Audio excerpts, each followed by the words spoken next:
Et yo l'équipe, ravi de vous retrouver aujourd'hui pour cette nouvelle vidéo programme du jour. Je vais vous montrer le setup de chez Antoine, donc sa nouvelle gamme de produits de fourmilière, tout simplement habitée par une espèce qui n'était pas celle qui était destinée à vivre à l'intérieur de celle-ci, que je vous avais teasé notamment lors de la dernière vidéo, à savoir que c'était Odotomachus, je ne sais plus le nom, c'est pas évident en ce moment, je perds beaucoup les noms, mais bref, qu'importe. Et au final, on a donc des Ectatoma tuberculatum à l'intérieur. Donc bon, totalement différentes comme espèce, mais avec des besoins relativement similaires, donc pas trop de problèmes vis-à-vis de ça. En fait, ce qui s'est passé avec les Odotomachus, c'est qu'elles ont tout simplement refusé de déménager. Donc personne ne s'est aventuré dans le nouveau setup, alors que c'est quand même une espèce courageuse, hein, elle fonce, elle est prête à la castagne. Mais ici, en tout cas, le setup les intéressait pas. Donc j'ai tout simplement proposé celui-ci aux Ectatoma tuberculatum qui ont rapidement déménagé. Et on peut d'ailleurs voir et observer une ouvrière en train de creuser une zone qui est légèrement humide. Bon, elle va y trouver un PLA dans le fond, hein, donc elle pourra pas aller bien plus loin, mais elle va quand même s'amuser un petit temps. Alors, Ectatoma tuberculatum, elles nous viennent d'Amazonie, j'avais payé une centaine d'euros je pense, en Rensol, ça se développe relativement facilement. La fondation c'est plus ou moins 45 jours, 60 jours, enfin c'est presque 2 mois de mémoire. C'est pas réellement difficile.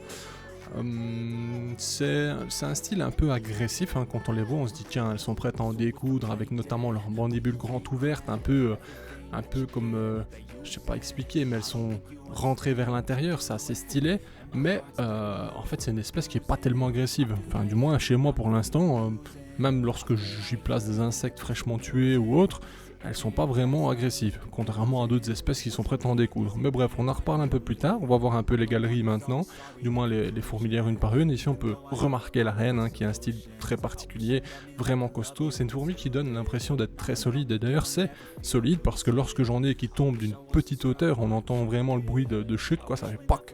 Donc c'est vraiment quelque chose de lourd pour une de petite fourmi, on va dire. Moi je le trouve assez chouette. J'ai une version qui est plutôt sombre d'après ce que je peux lire. Il y en a qui sont apparemment bien plus clairs, un peu jaunâtres. Certaines jeunes ouvrières le sont. Ici on a vraiment des ouvrières un peu plus foncées, un peu plus cuivrées d'ailleurs, avec des reflets qui sont vachement intéressants. Ça change de ce qu'on a l'habitude, c'est une très belle espèce de fourmi. On a le deuxième fourmilière donc, qui est totalement sèche, hein, que j'ai mis entre les deux, donc je me dis bon c'est pas plus mal en tant que bon compromis. J'ai mis de l'humidité et donc une réserve d'eau dans les deux, parce que c'est une espèce qui apprécie bien l'humidité. Et là on est sur la dernière, qui était donc le premier nid de test que j'avais reçu, qui a pas de qui est pas recouvert, hein, c'est vraiment abrupt on va dire. Et au final, bah, ça fait le taf, elles se sont mises justement dans le fond directement. Là, on remarque une larve en train de tisser son cocon, moment plutôt cool, sur le micro-grillage qui donne accès à la réserve d'eau. Donc, bon, bah, tout se passe bien. Ici, on a une jeune ouvrière, on peut le remarquer à sa coloration et ses mandibules plus claires. C'est une chouette espèce de fourmi, franchement, c'est Ectatoma, ça reste vraiment cool, ça change de nos habitudes. Et d'ailleurs, si vous avez une Ectatoma opaciventre, je serais ravi de vous la racheter ou de l'échanger comme vous voulez.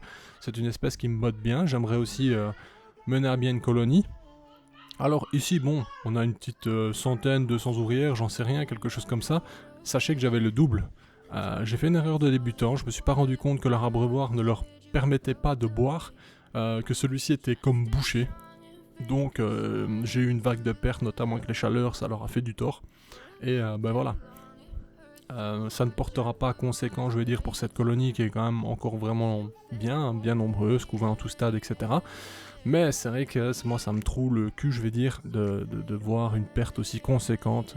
Mais bon, j'ai compris mon erreur. C'est aussi ça le problème d'avoir beaucoup de colonies, même si j'ai quand même pas mal réduit. Eh bien, on n'accorde plus autant de temps à chacune d'elles, et donc on ne s'aperçoit pas toujours des petites erreurs que l'on peut commettre, qui ont des grandes conséquences parfois. Fort heureusement ici, bon, la population va revenir rapidement, j'en doute pas une seconde, mais bon, en attendant, c'est quand même bien dommage pour ces petites fourmis qui n'ont pas eu à boire l'espace d'un instant. Alors, qu'est-ce que vous pensez de cette espèce ? Ectatoma, c'est déjà assez cool. Tuberculatum, c'est vraiment chouette, très belle taille, etc. Opaciventre, c'est une coloration qui est vraiment chouette également, donc ça j'aimerais l'acquérir. Il y en a une troisième qui me plaît beaucoup, mais je ne reviens plus sur son nom. Mais bon, qu'importe, tôt ou tard je vous en parlerai certainement si j'arrive à l'obtenir. C'est des fourmis qui sont pas spécialement dures à maintenir, hein, c'est relativement simple. une bonne humidité, une température, je vais dire avoisinant les 26, généralement ça suffit amplement, elles n'ont pas besoin de plus. Bonne humidité, quand je dis une bonne humidité, c'est pas non plus un truc détrempé, mais je veux dire un petit 60-70%, elles sont très bien. L'alimentation, liquide sucré, elles viennent se régaler. Elles mettent également du liquide entre leurs mandibules pour le transporter et le proposer à d'autres ouvrières, parce qu'effectivement, elles ne font pas de trophalaxie. Qu'est-ce que je peux vous dire d'autre sur elles ? Bon, il n'y a pas grand chose à dire, hein. C'est une espèce certes qui change en termes de look, mais qui au final ressemble à beaucoup d'autres fourmis. Elles possèdent un aiguillon qui leur permet de piquer. Alors, est-ce que celui-ci peut vraiment piquer l'humain ?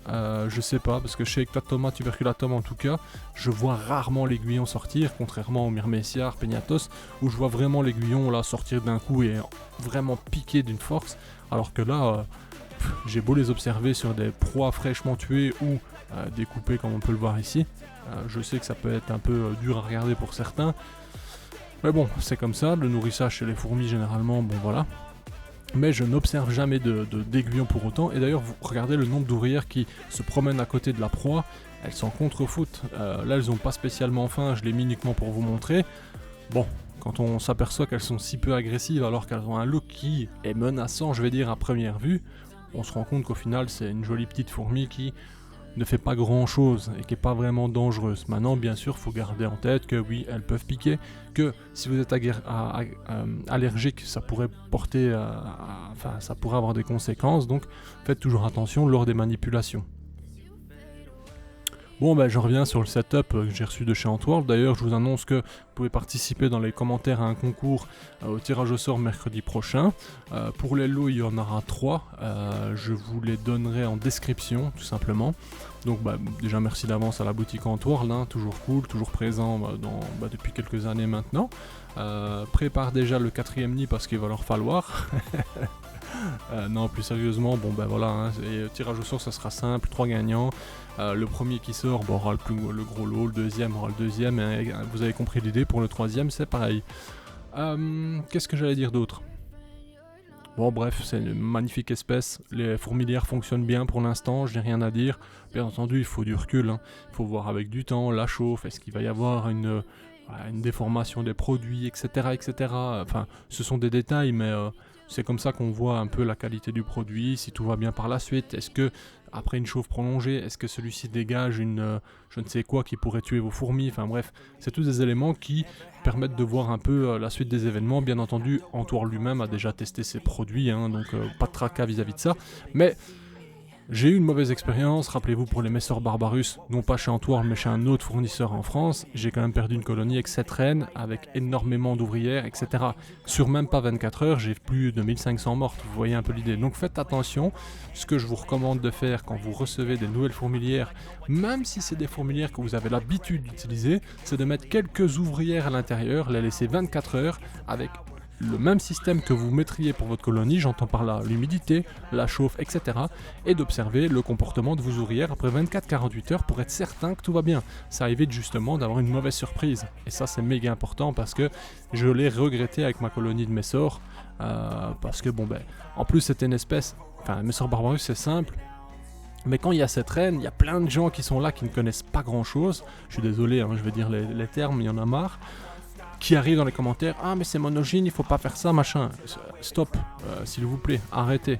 Lorsque des dizaines de colonies de ce même genre se développent parfaitement, qu'il n'y a jamais de conflit, que tout va bien après plusieurs années, faut pas attendre qu'il y ait une seule fois un problème, entre guillemets, pour dire, ah non, c'est parce qu'elles étaient plusieurs, enfin, vous voyez un peu l'idée. Bref, c'est pas pour se prendre la tête du tout, hein, mais je veux dire, on est fort dans les critiques, dans les avis sans rien connaître, mais au final on se trompe souvent, donc soyez attentifs, apprenez plutôt, et on avancera tous ensemble comme ça. Bref, c'est la fin de cette vidéo, on se dit à bientôt pour la prochaine vidéo, rendez-vous mercredi pour le tirage, bye. Hey, si toi aussi tu as apprécié la vidéo, n'oublie pas de t'abonner, de laisser un like, voire un commentaire, ou même de nous suivre sur les réseaux. Merci et à bientôt l'équipe.